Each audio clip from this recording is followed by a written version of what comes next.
this video, we're going to go over the DraftKings Reignmakers Week 3 slate, as well as the Week 3 slate for DraftKings NFL DFS in general.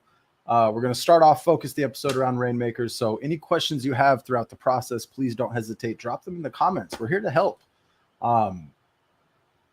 We've been seeing some good trends that have carried over from week to week daily fantasy that I love to see, right? Stacking really matters.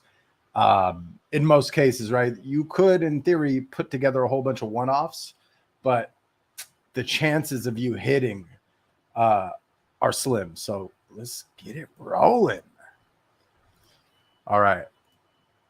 How's everybody's lineups looking? Where's everybody looking today? So I generally always like to look at Vegas lines. I like to see what they're trying to predict. Let me add some music here.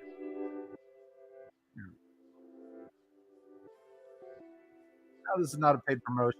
I do not have an account here, but this is free for public use. fantasylabs.com/NFL/Vegas. I like their chart because it shows me everything I want to see with the line included. DraftKings has a great sports book as well, but they don't really show you the lines the same way, right? I'm just used to watching, looking at this chart and looking at it, I think, for at least 4 or 5 years now. And I love how they've kept it the same. Maybe 3 or 4 years. What's up, man? How's your lineup look this week? Thanks for tuning in, man. Good evening. I want to see, out the gate, and I also like to, if you're in Reignmakers, it wouldn't hurt to go look at the slate this way as well. Because then you can really kind of take a look at all the games here. You just don't see the Vegas implications. You can see the depth chart here, so you don't necessarily have to go Google the depth chart. And you can add players from the depth chart view, which is a pretty cool little feature. But I generally like to go here just to look, just because I do play week to week, right? So, but this game stood out to me. Pittman's back. I think people are sleeping on him. He had a nice week 1, a very nice week 1. I think he's going to be very loaned in cash this week because of obvious other plays. Like Diggs right now is criminally underpriced at 7,700 with the production he's getting. And you look at other top receivers, he should be right up here with Kupp at 9,900. He should be in the 9,000 range, but DraftKings, their algorithm didn't count in that Monday game, I believe. And he's priced at 7,700. So he's going to be, him and Josh Allen, even at his salary, are going to be very popular this week on week 3. We're going to talk about that. We're going to talk about ways to get different. Now, in Reignmakers, if you have that combo, I mean, listen, the thing I worry about with Diggs is it could be a trap game in the sense that he doesn't score for 40. He doesn't hit his ceiling, right? He hit his floor. He'll hit his floor, which is still 20 points, which is still a great fucking game, right? A couple years ago, that's what you're looking for, especially in cash games. I mean, even now in present day, but Diggs is on a whole nother level. That offense is on a whole nother other level. Now, on that note, the Bills defense that we saw in week 1 and week 2 is not the defense that everyone is playing in week 3. I just feel like people are sleeping on this news that we have Micah Hyde out for the season. I believe he's safety, cornerback, and then they have another cornerback out. Tre'Davious White is still out through week 5, I believe. So they're going to have a bunch of rookies playing this Miami offense that is on fire. That I was thinking to myself, I need to play a Tua double stack with Waddle and Tyreek every week. You know what? Last week it paid off. It paid off. Last minute, I did switch my Reignmakers to a Tua Waddle stack. I didn't have Tyreek. I did buy a Tyreek card throughout the week just to have him because I believe that Tua, Tyreek, Waddle in certain environments are going to explode this season. So, and people think that's not going to happen this week based off of ownership projections for the week 3 slate. People look at Buffalo, Miami, and you see this very intimidating 1. Like opponent rank is 1. Oh, yikes. I don't want to play Tua. Do I want to chase these points from last week? Honestly, with this news and with the condition of the secondary and with how the Bills offense is going to score, I'm very excited to play Tua stacks. I might, in my MME, my 150 lineups, GPP, of course, I might go full on. I might just hit the lock button on Tua, do 50% of those lineups doing a double stack, and then the other 30% doing single stacks, and then do some less correlation plays where it's just Tua +1 with no bring back. People tout Xavier Howard on Miami defense. Yes, he's been known to be a shutdown corner. However, this year he has let up 2 touchdowns.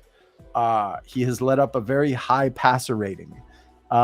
Receivers are catching balls against him. And I think like Diggs, there's an opportunity for him to have a mediocre game, but there's also that obvious where he's just going to explode. So play at your own risk. Like let's start off with Reignmakers, like based off of what we've talked about so far. Like let's say we wanted to build a Tua stack. I have a Tua card. I bought him last week. Where are you at? Right here, Tua. Let's pop in Tyreek, Waddle. Now, some would say you're chasing points from last week, and I would have to agree. We kind of are. But we're also leveraging the doubt in this week against the Buffalo defense because they've just looked so good this season. And I really think that for that game script, for them to be behind 30 points, they're going to take advantage of this time and have some fun and challenge themselves to score as many times as they can to catch up if possible, of course, and win the game. But like worst case scenario, first half, they get blown out. Second half, Tua, Tyreek, and Waddle get some great garbage time points. So this is one approach right here. And then obviously you would want to bring it back with Diggs. I feel like this might also not be as common as we think in Reignmakers. I think it's going to be the other way around. I think it's going to be Allen, Diggs, Tyreek, or Waddle, right? So this already, I mean, we're banking on this game that Vegas thinks is going to score, you know, high. I mean, the line is moving up. It's trending in a good direction. Both teams implied for more points than they originally opened. So, you know, I mean, why not gamble off that idea, that theory, right? So like, who would we finish it out with? Jonathan Taylor had a dud last week, and he could very well not have not a very productive week this week, especially with Patrick Mahomes and his ability to score very quickly. If score gets out of hand, they're not going to need Taylor as much. Naeem Hines is going to come in, just like we saw last week.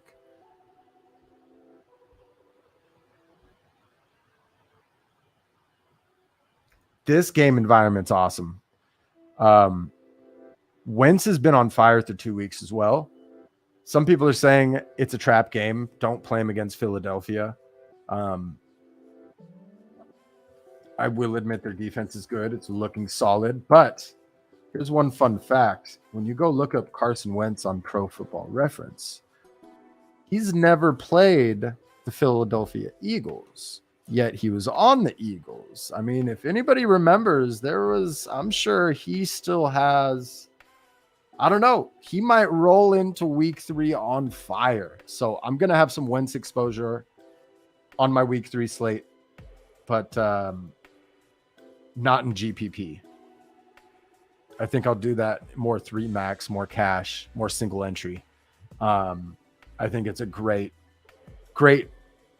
opportunity because it's predictable where the targets are going to go. I think Terry McLaurin and that rookie Dotson might be focused on a little bit more. So that leaves Curtis Samuel and Logan Thomas, the tight end, to be peppered with targets. At least that's what I think based off of what I know, you know.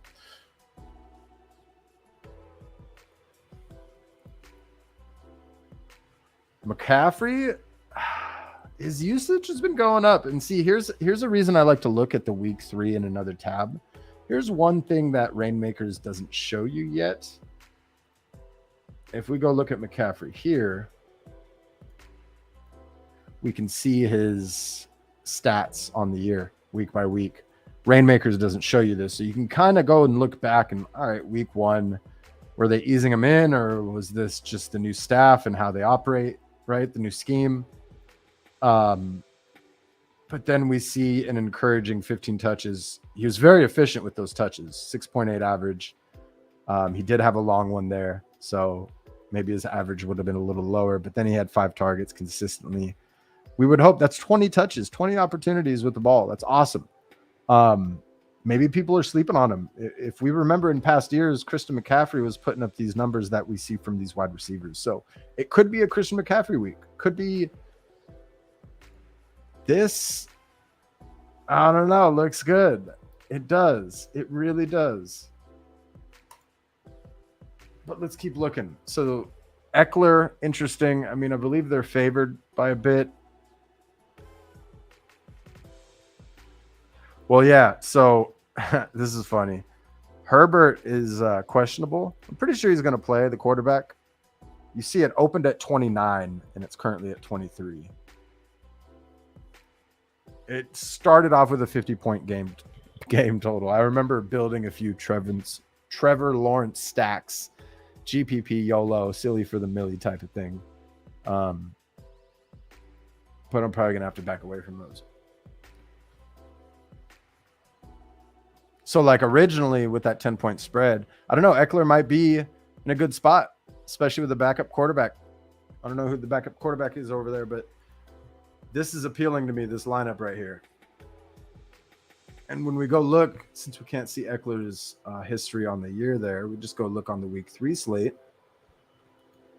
And we can see 14 attempts on both weeks, 4 targets week 1, 10 targets week 2. I would like to see that stay consistent, but I believe that's his ceiling of targets. Especially if, right, Keenan Allen was out, so one could have predicted that, like, hey, maybe I should get some Eckler exposure. But he was too high priced last week to be in any winning lineups, I believe, because he scored just about 20 points. There was better positions you could have played that allowed you to construct your lineups differently. And I'm going to have to start doing reviews. We'll see. We'll see how this rolls off this year. That's looking good. But then, you know what? Like, I really like that Washington game environment. And I have Hurts in my season long. I usually run multiple season longs. I just have the one. And I like this one right here. I like this one. Some would be intimidated to run against Philadelphia. I don't know. Dalvin Cook is in a great spot for sure this week. If you have him and you have a superstar slot available, he's in a very good position. And he likes to cook against the Lions. No pun intended. He really does. He's averaged 17 rushes, 100 yards, and 1 touchdown. Now that's skewed. He's had some inactives recently, but he's got a lot of history being at Minnesota since 2017. And Minnesota and Detroit see each other twice a year. So I have a feeling he's about to cook and eat. So I like that play. You can bring him back with an Amara St. Brown. He had a great week too. He's just consistent. You can count on 20 points for him. Ceiling is 30 plus, obviously, as we saw. Pittman. Interesting. High game total. Nice environment where you would imagine Kansas City is having a field day, and they're throwing the ball to catch up and get in the end zone. Pittman's back. He had a great week 1. I feel like people are sleeping on him. And I believe he was in the week 1 winning a lineup for Draftkings Reignmakers VeeFriends League, and maybe possibly the other tournaments as well. But this is based off of the core rarities, though, or core tier. Justin Jefferson is also in a good spot. but he's a superstar, so I can't really play him. So, like, the idea here, if I want to get a little bit of that Buffalo Miami game, like who do you pick, right? Knowing that secondary is going to be a bunch of rookies, are they going to focus on making sure they don't give up big plays to Tyreek? In that case, let's play Waddle. Or are they going to be so inexperienced that Tyreek's just going to have a field day with them? And he has the big day. We don't know. We really don't. So we have to guess here. I like how this lineup looks a lot. I would steer towards Waddle. But if we're going for ceiling, Tyreek.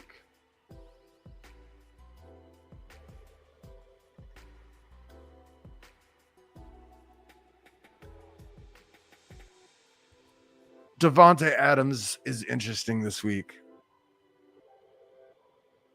I'm not really on him too much, but with all my extra cards, I will be just mass entering a lot of the tournaments in the lobby for the core. So Christian Kirk, I mean, he should have a good game, you would imagine, but is that game going to be competitive? It should. Herbert should be playing, but we don't know for sure until 90 minutes before lineups lock. Then you could always run this back with Kelsey too if you think Kelsey's going to have a big day. There's some nice correlation here. Dalvin Cook's our one-off. We stack our quarterback with at least one of his pass catchers. But I got to say, going for that Tua stack again, like, don't feel like it's chasing points too much this week, because I don't think it is. I think it's betting against the market. Sometimes it's the best thing to do. The market's scared of the defense they've seen the first 2 weeks. I don't think the defense is going to keep Miami under 10 points. I don't see that happening. Let's also look back. I want to see Tua's history with Buffalo. I think they see each other twice a year, and he has been with Miami at least 2 seasons, right? Yeah. All right, here's something interesting. I mean, they lost 26-56. That was a high-scoring game. Buffalo had a field day, right? Wow. Beautiful. He passed the ball, attempted 58 times. Damn. 361 yards. Now, if he just had 2 touchdowns, it seemed like he had 6 attempts rushing. Didn't really do too much. I mean, 4 yards a carry. Not bad. I'm guessing those were scrambles that he was just making up for. But, like, now he has Tyreek. I don't think Waddle was here this year. And if he was, he wasn't a starter. So, like, now he's got these weapons. And last year, they didn't score anything against Buffalo. 0-35. Yikes. But it looks like he didn't play. Must have gotten injured. I can't remember that game. But 1 completion, 4 attempts, and then he's done. So something happened there. Comes back 11-26. He does throw for 200 yards. I do remember that Buffalo defense. Tre'Davious White was on fire. I believe he must have been playing that game. I don't know. Just this news of the secondary for Buffalo. I'm liking how this looks.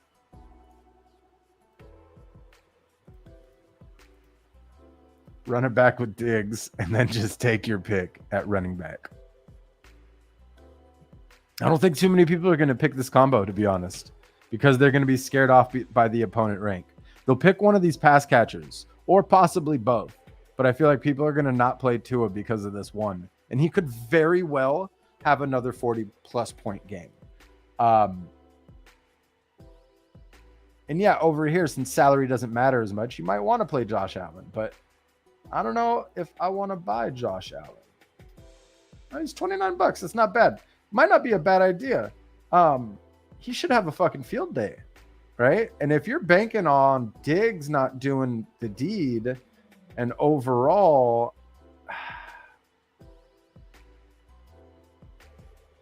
that would be a unique combo. Josh Allen stacked with no Diggs.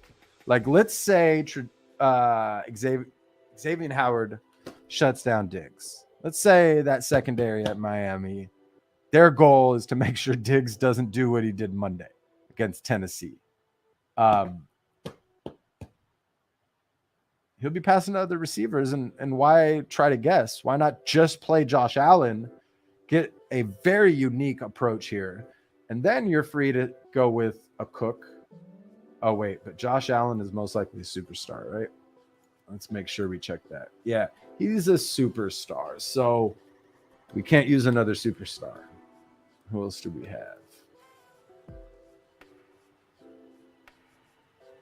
Oh, that's tough. See, I kind of like the idea of not having a superstar quarterback because I just like the position of Cook so much that I think he's going to be a lock in my lineup this week. I haven't locked him into my cash lineups, but he's in there like 40%. I'm way above the field on Cook this week.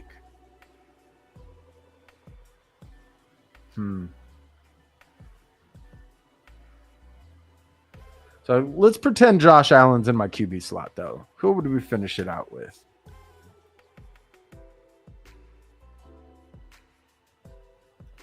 He might have a good game. I mean, I'm just basing it off cards that I have here. Yeah, I got to go Diggs. I'm shocked he's not a superstar. Like, just based off of...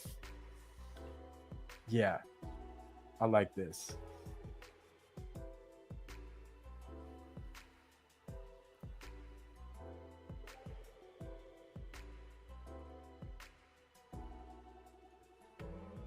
This could be a look. But like the core in me feels like their secondary is okay, I believe. Like they don't have any major injuries, so they could very well be scheming to double team him and make sure that any production he gets is short game. But he's a beast right in the end zone. Fuck. Yeah, I don't know. This is a risky lineup because if people are right, if people's reason for not playing him this week and everybody's right, well, this lineup sucks. But say Diggs does have a fucking phenomenal day. Well, he's going to have a lot of points on the board, and chances are Miami's going to be behind. Unless Miami just runs the ball and all the production goes to Raheem Mostert or Chase Edmonds. But see, then again, Jonathan Taylor, I don't know. Like, you would imagine their number one goal is to keep the ball out of Patrick Mahomes' hands, right? So maybe the game plan here is Matt Ryan is going to get as many first downs as he needs to so that they can continue to run the ball and establish the run and chew down that clock, right? And maybe Jonathan Taylor is a big part of that. And I don't think too many people are going to play him. That's the thing. Like, I think a lot more people are on to Cook this week than they would be Jonathan Taylor. So, like, thinking from that perspective, how many people are in the contest?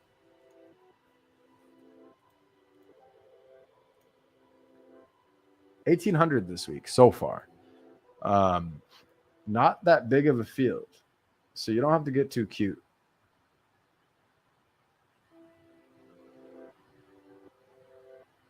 You know what, though? Maybe the Buffalo defense does stop Tua. Maybe we do buy Josh Allen and then don't put Dalvin Cook. And who else would I go with here? Like, let's say we're to buy a card. I like Swift. Wait, who? Mixon. Ooh, he's not a superstar either. Yes, I know they have offensive line troubles, but I don't know. I feel like Mixon will eat against New York. I'm curious. What's his history over there? Does he like to play over there? He's only got 2 games. Well, he actually did have a good day. So he rushed 14 for 33. Not the best average, but he did get a touchdown. Then he got 5 targets, 4 receptions, 58 yards, and a touchdown. It's a nice day. It's 20-plus points, I believe. Interesting. Similar here, but no touchdown on the receptions. I guess he doesn't have too much experience with, you see how they don't play each other too often. So, but like the question is, will the Jets keep it competitive? After last week, after seeing Joe Flacco on the run that he is, I'm going to have some Joe Flacco exposure in the Millie Maker, in my GPP lineups, in my MME. Actually, no, MME is Tua, but I do batches of 20 generally GPP lineups where they go into big contests like this, and they're just weirdest stacks that nobody's going to play. But that's an interesting game too, right? Like Jamar Chase, very frustrated that they're not taking enough shots down the field, especially after last game, him being vocal about it. I see him having a big day over Mixon. That's why I like Mixon. But he's a great option who's not a superstar. That's why I'm looking at that here. So Reignmakers has this unique approach where like, so Montgomery, a lot of people are on Montgomery this week for cash. He could be a good buy and he's cheap. 9. So if you're building a lineup on a budget for the Reignmakers, Montgomery is a great pickup at $9. He's a great pickup at $9. I'm shocked he's only $9 here. But then again, I'm kind of not, because the lineup construction here is different, right? It's much different than it is in week 3 here. We actually build out a full lineup here.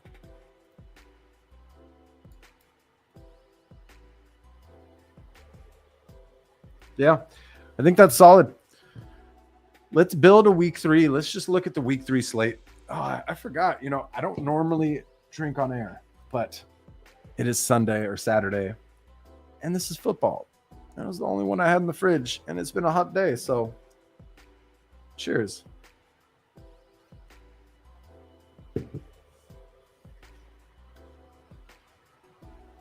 All right, so what I'm going to do is I'm going to first do a cash approach based off of research on the week and kind of talk personal thoughts and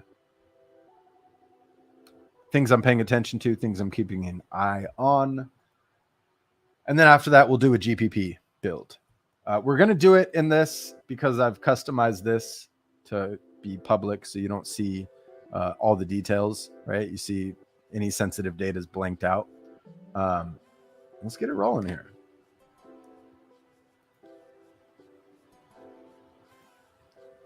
Now, over here, salary matters, so we can't just go slap on Josh Allen. We can, and this cash game, let's go with a quick cash game approach. Josh Allen, Stephon Diggs, bring it back with Tyreek Hill. Actually, maybe cash might not be going Tyreek too much. They might not bring it back in cash. They might look at that intimidating defense here if nobody's really in tune. And they might leave that out. One might go with Cooper Kupp, but he's expensive, and we've already spent a lot here to start this lineup. So maybe I bring it back with Gesicki. Mike Gesicki. He's 4,300. He had some good production. I mean, he's been on the radar of people as being a sleeper tight end. I've been on him, but he just hasn't done it yet. Same with Hawkinson. This week, I am very intrigued by this play here. Even in cash. I don't care if I get a 0 from it because he's so cheap. CJ Uzoma. I know they updated his jersey, so one wouldn't know this if they're just looking at this. Questionable, 0 points. Who the fuck is going to play him? Probably nobody. Probably just me. He's not going to make or break my lineups because especially in cash, like when you're spending only 2,800 on a tight end, I mean, you could afford a 0 if the rest of your lineup goes very well, right? You just have to hit that cash money line. And it changes from week to week for sure. But I like this for salary saving in a lineup that's already started to be very expensive. Let me zoom in for you as well. I'm realizing we could have done better here. Nice. Now you can see. Wonderful.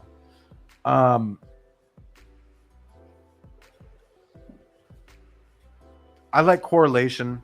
Mixon is rather popular this week. He's had great production last week. Nice dud, but his opportunities were still there. I don't know if I said it on the stream, but that game looked weird to me, and I stayed away from it last week. Stayed the fuck away, and it paid off. So cheers to your gut feeling. But seeing Chubb do what he did to the Jets last week with 3 touchdowns, I believe, I can see Joe Mixon having a multiple touchdown day. And I would love to stack the correlation. I didn't finish my talk about Uzoma, 2,800, facing his former team. I know. What the fuck are you thinking? Playing a tight end who is questionable, hasn't played a snap this year in cash games on a revenge narrative? Well, listen up. They've been itching to get him in, and he's been vocal about it this week. He's like, I'm playing. When he was questionable early on before he logged his full day of practice on Friday, he was determined to play. He's been vocal about wanting to get out there. And I believe he's going to have a great day from a fantasy points per dollar perspective. He's only $2,800. Like, for him to 5x his value, 11 points. I think he's going to score 20 plus points. Crazy thought. I know it may not pan out. He may very well go 0, and I have to be prepared for that with the rest of my lineup. So that's why I'm choosing him in cash, because I believe he's going to have a nice 50-yard, 1 touchdown minimum day type of day. Possibly 2 or 3 touchdowns, very little yards, only used in the end zone. Joe Flacco's been on a tear. I think he's going to be very excited to be playing the Cincinnati Bengals, being an old rival of his in his time with the Ravens. So sorry if this turns you off, but I'm going to most likely be locking this tight end. Definitely not in MME GPP. I want some exposure to other tight ends, but he'll be a 50%. I'll be, by far, like, I don't know if anybody else is on him the way I am, but I can't wait to clip this, right or wrong. Let's continue along. So I do want to go with Montgomery here. He's in a great position. He's getting that volume. He's getting, he had over 20 touches here, 17 touches here, but you see he was very efficient, even in a loss. 18 points. Now, this also feels like a trap to me in cash, but I'm building out the ideal cash lineup right now. So we'll get to why I think it feels like a trap, but I don't think I'll have as much Montgomery as the field personally, the way my lineups are going. Now, I do like cheat code Samuel, Curtis Samuel. Where you at? In a great game environment.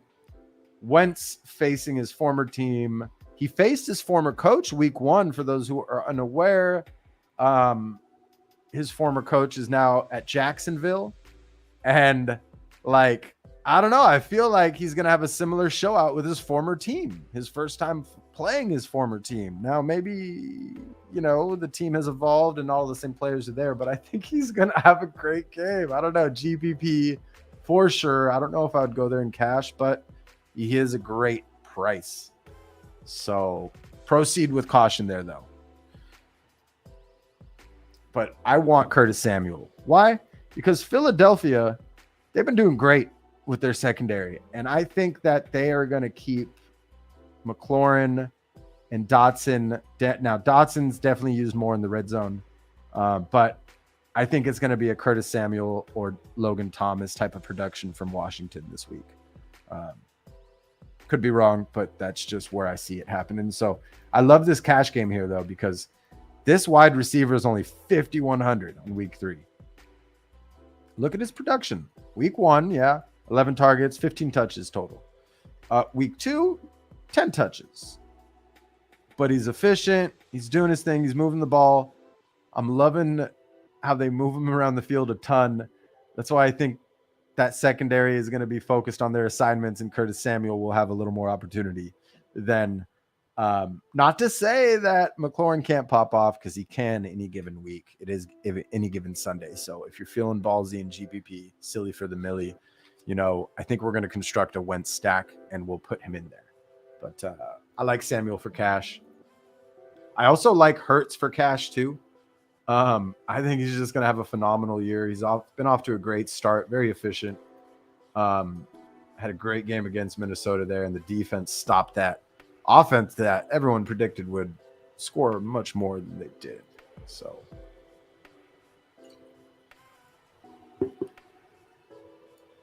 now, where to go here? We actually still have a good amount left. So I'm going to try to squeeze in Cook. I made it happen. Holy shit. Can I squeeze in St. Brown? I can't. He's already priced up there. Damn, that would have been awesome. I'd have to sacrifice somebody else. But let's rock this. Let's continue along. Mac Hollins,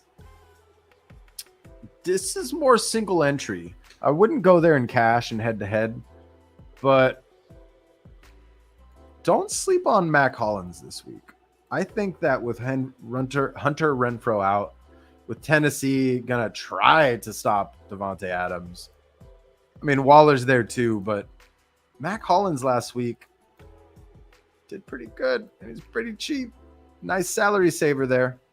Allows you to spend up. Like, let's say we were to put him in there. We actually, with the lineup we've built, we don't have enough to put it in defense. So let's actually back it up here.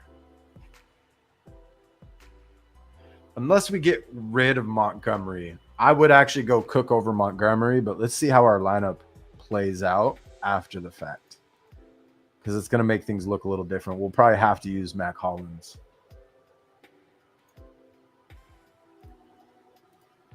Let's grab a defense, just a cheap defense. Cheapest viable defense for me this week. Shit. Panthers, I would say. Confident cash. I think that's the most popular this week, if I'm being honest. But that could also change by tomorrow. I like, shout out Al Smizzle. Watched a lot of his content. I still do. He has the rule of 3,000. He generally just goes 3,000. And then he'll adjust based off of like how much salary is left. And like, if he can go down, he will. I like that rule. I like the Ravens at New England. I like that being a defensive battle.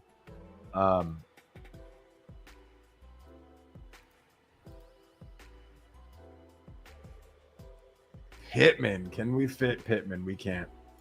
Yeah, we're going to have to grab Mac.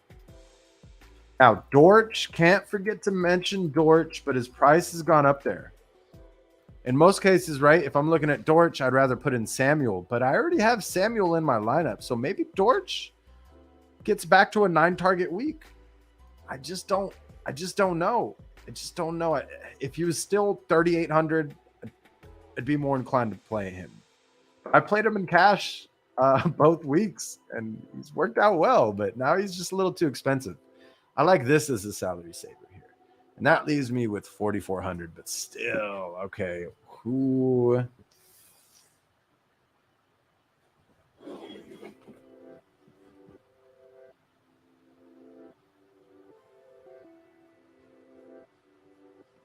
I could go for correlation, but you generally don't want to run a dual tight end in cash lineups. Like, let's say this were my head-to-head.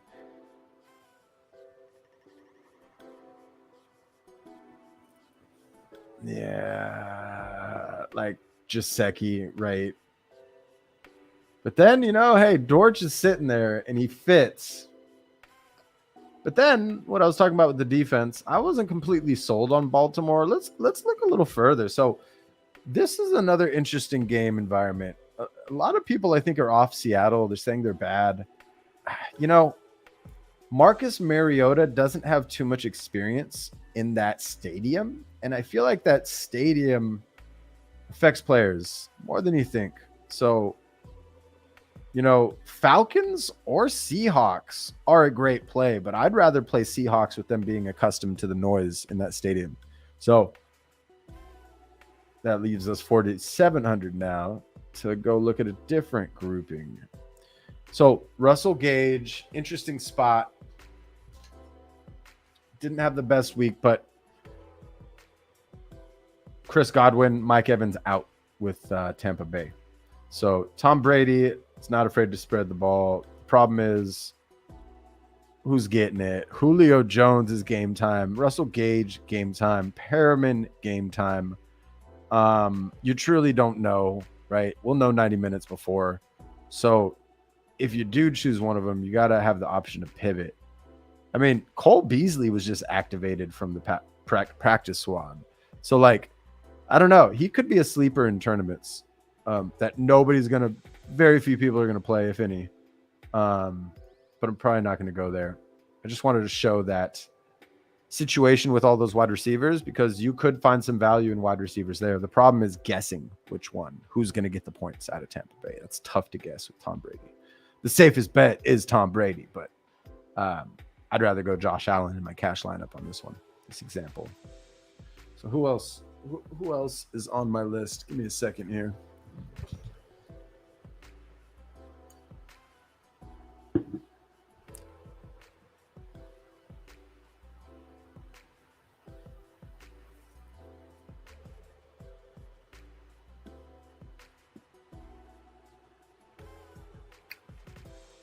Yeah, we're looking for more cash, though.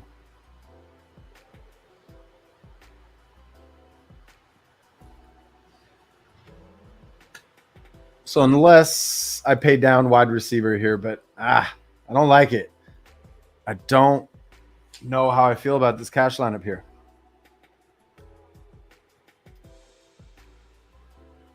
What I might have to do instead, get away from Josh Allen and keep Diggs in there. But instead go to this Philly game. Now I have 5,300. Now I still don't like it. Michael Carter's been getting a ton of production. Well, maybe not a ton, but he's been doing like last week close to 20 touches, or week 1, forgive me. Week 2, 12. But I believe Breece Hall is taking some production. Yep. Hey, Breece Hall, he's young too. I believe he's a rookie, if I'm not mistaken, or at least year 2. This would be for some correlation, but I wouldn't rock this in cash. Let's backtrack. Something doesn't feel right about this.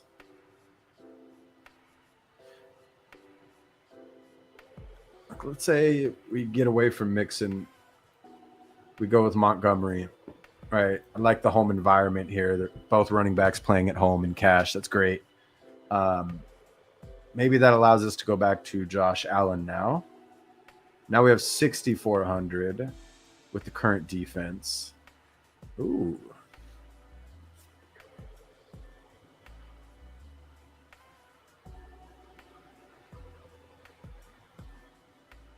Say we go to the cheapest viable at the moment. I mean, honestly, like Detroit, you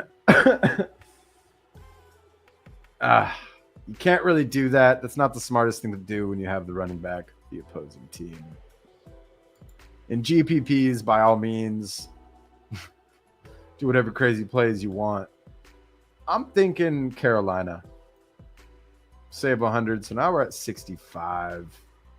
And Leonard Fournette. Wow, that fit perfectly. This is not going to be as common as you think, and here's why. CJ Uzoma. I don't think a lot of people are going to play CJ Uzoma. I really don't. If any. Could it win the Millie Maker? Who the fuck knows? I don't think so, but I think it's a great cash lineup.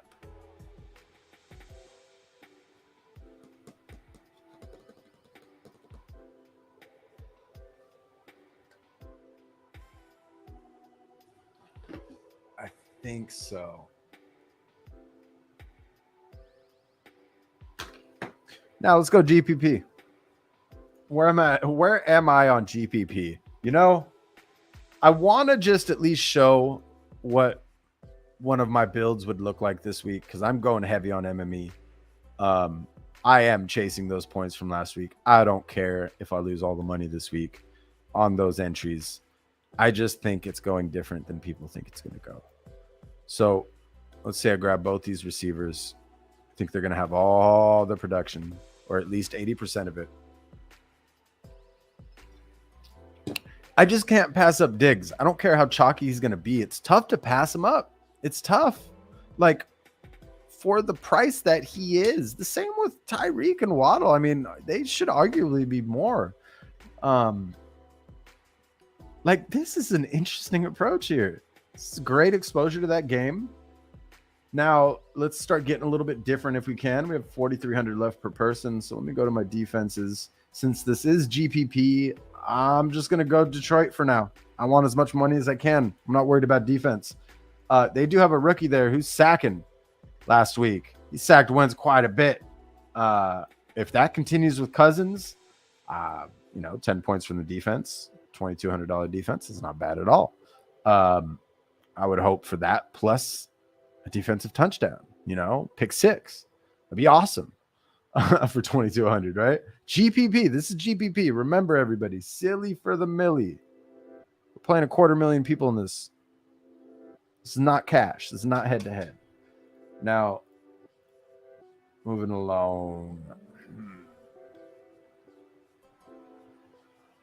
Who was I on? So, CJ Uzoma again, cash, GPP. I feel like he just opens up your salary for so much more. And it's my belief that he has a minimum 2 touchdown game, or at least the equivalent in fantasy points of 2 touchdowns, right? I just feel this hunch. So I wanted to share it live. Could be wrong. Oh, well, we do it live. That leaves 5,600 per person. It's not bad. It's not bad. So that's not bad. I want to stay away from Fournette. Fournette's going to be very popular this week. I don't like Aaron Jones with Tampa Bay, but then again, you never know. But those are a little expensive. I want to start saving out the gate. See how much I got at the end. Now, one of my cheapest, he's turning out to be very popular. Dameon Pierce. It's cheap, but he's getting all the running back production. And from week 1, he got a few touches. Rex Burkhead was in there week 2. He got all the touches. And he did pretty good with him. And he's getting praise from the coach and the staff. And rightfully so. Like, he's popular. But GPP, yes, like Diggs is going to be popular, but he's going with my theory here on this stack. So that's why I'm using him. I don't want to just go use a chalky running back that I think could possibly not have that game that everyone thinks they're going to have. I'm trying to win it all. So Miles Sanders is always risky, but listen up about this play. If Hurts isn't scoring, the receivers most likely aren't scoring. Who's scoring? The running backs. So Miles Sanders has been getting nice touches here. 20 touches last week against Minnesota. Didn't score the best, but was efficient. But all the touchdowns obviously went to the receivers and Hurts, who I believe rushed one in. He did very good in Detroit too. Not a ceiling type game. I think his ceiling's a little higher than 18, but in GPPs this week, I'm not going there, but it's a thought. Now, if we're going with the game theory of Jonathan Taylor being phased out due to a blowout, Hines is in a great spot. I like that idea, but I also like playing Pittman. I just can't get to Pittman in this GPP lineup because of my approach with stacking Tua this way. So what's crazy is usually if you're chasing points from last week, a lot of people are chasing those points too. This is a unique spot for Tua and Miami. Just saying. Buffalo's not used to playing in humidity. It's hot in Miami right now. I think you combine that with the rookie secondary. I just think Miami's going to cook. Nobody's on it. It's crazy. And the people that are, I mean, kudos to you. I hope we're all right. Let's continue building this, though. GPPA.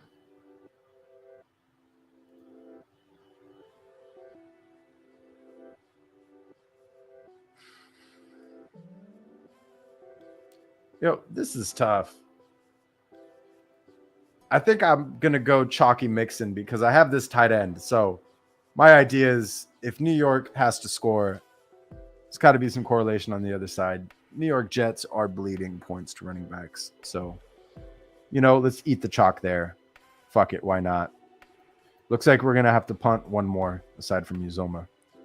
And even if we keep Lions. Who else am I on this week?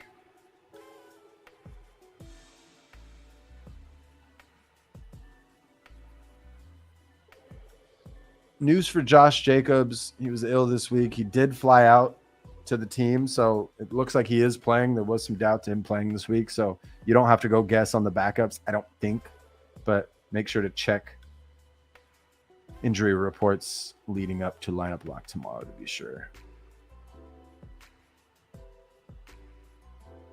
Yeah, see, when we get down into this range for running backs, it's tough. Algier, interestingly enough, last week took over production from Cordell Patterson. Beware, Patterson has just been fucking balling as an old man.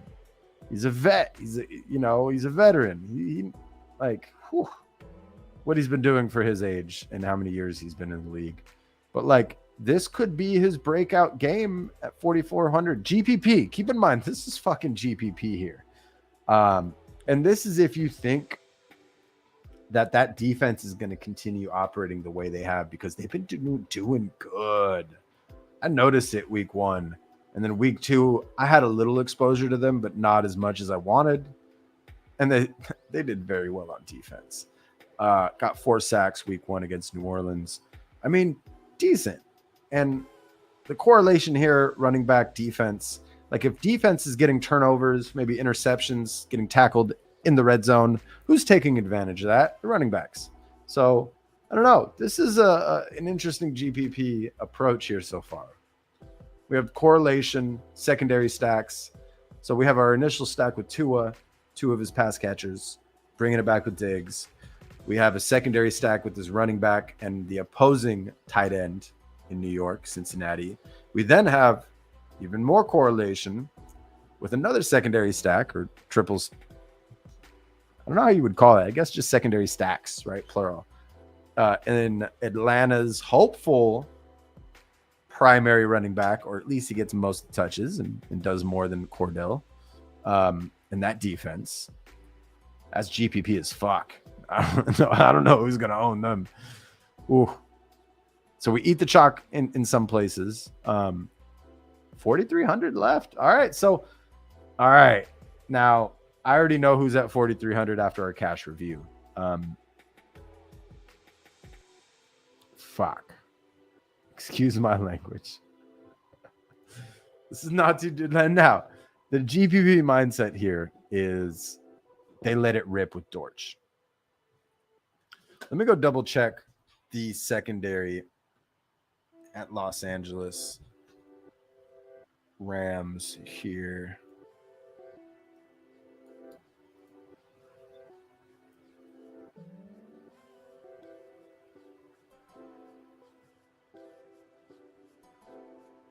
So he should be lining up against Troy Hill in the slot. Troy Hill on Los Angeles Rams. We got David Long Jr. as the right cornerback, left cornerback, Jalen Ramsey. That's generally who I would want to avoid. Jalen Ramsey should be on. They could, in theory, switch him up and have him line up with the Hollywood Brown, Marquise Brown, or AJ Green, who is an old, tall mofo. But just like that whole myth of Xavier Howard being a shutdown corner this year, Jalen Ramsey has given up 3 touchdowns this year, has allowed 11 yards per target, but the lowest catch rate allowed out of all the cornerbacks. So there's something there. So he's giving up those plays. But I like that he won't be on Dortch. And Dortch, as much as he's been a cash staple for me, like maybe this is the week that he has a nice 100-yard, 2-touchdown game. I like that price for that production. I do. Can he get there? We don't know. But one thing we do know is all those wide receivers, just like Tampa Bay and Arizona, Hopkins out, suspended through the first 4 or 5 games. Rondell Moore still out. Wesley IR. Isabella is back this week. He's generally a deep threat. He's out there for long shots down the field in 3 wide receiver sets or 4 wide receiver sets. I'm not sure how many of those they run, but he's not on the field as often. Now, I know last week AJ Green had a higher snap count than Greg Dortch, but I don't know. It could be a Dortch week. When I get to these like crazy GPP calls and I'm like, all right, what's one thing that could tip it over? I'm curious.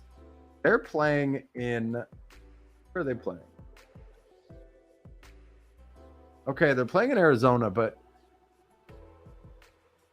no, there's like weird things that happen sometimes that I've noticed, that if a player goes to high school in a town where the stadium they're playing, there's some weird freakish chance for them to go off. It doesn't always happen, but it's just to the extent that I look. So his high school was in Virginia.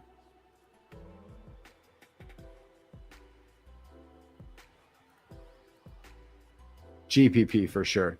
But I'm hoping for 10 plus targets, 100 plus yards, 2 plus touchdowns for this to help me win the millie. I'm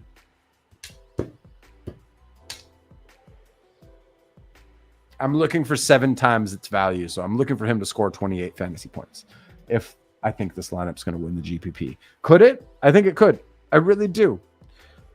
With this stack that people seem to be off of this week for some reason because of this intimidating Buffalo defense, which is, I don't want to say they're in shambles. Maybe they perform well. Maybe fucking I have a horrible day tomorrow, but I like this GPP approach here.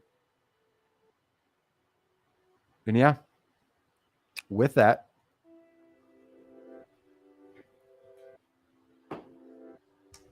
let me know if you have any questions. I'd love to know if any of this research helps you with setting your lineups. Let me know if you need some help last minute. I'm going to be doing more of these and definitely bring more structure. But right now, I just want to review DraftKings. I want to talk through it together. Right now, I'm picking Saturdays because I have a full week of just catching up on any news that I may miss week, day by day, because I don't watch every day throughout the week. I try to block out my weeks to focus on football closer to Thursday. Wednesday, Thursday is when I start dipping my toes rather than Sunday, Monday. So I have more information for you. I have more thoughts to share. But overall, let's do a quick recap before I let you go. The games I'm targeting: Miami, Buffalo, Detroit, Minnesota, Kansas City, Indianapolis, Philadelphia, and Washington. I am targeting Bengals and Jets. This is Sunday night, so we don't have that on our slate. Outside of GPP, I'm not targeting these games, but I am targeting...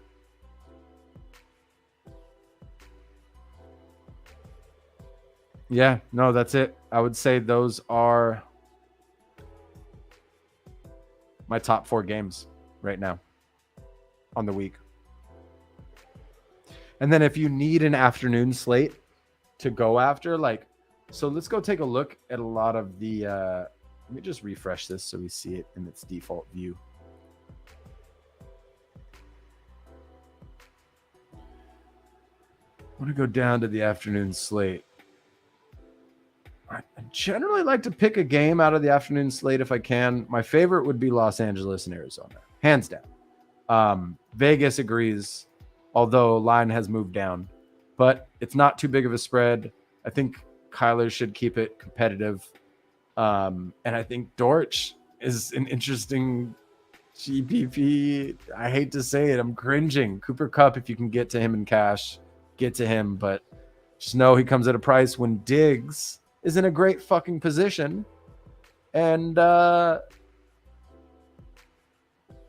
it's much cheaper, almost $2,000 cheaper. So over $2,000 cheaper on salary on DraftKings. It's bonkers. It's absolutely bonkers. 7,700. 9,900. I mean, 2,200 cheaper. It's insane. So, but this is also leverage. Like Cooper Kupp, probably not going to be played in tournaments too often. So another stack that you can do in GPPs. I mean, you could go a Mariota if you think Seattle's going to be bad. I've heard some people talk about that. But you could go Stafford. I don't know if I would go Kyler, but you could go a Kyler, Marquise Brown, Ertz, run it back with Kupp. That's an interesting GPP approach right there. But I'd probably lean towards Stafford. Pair him with Kupp. Bring it back with Dortch for salary savings. But nah. See, Dortch and GPPs is tough. I may not go there. I haven't saved this entry because I just don't. I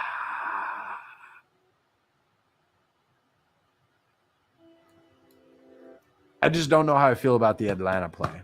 That's maybe I just pick a different defense. Maybe Algier does go off, or at least have a great day for his price.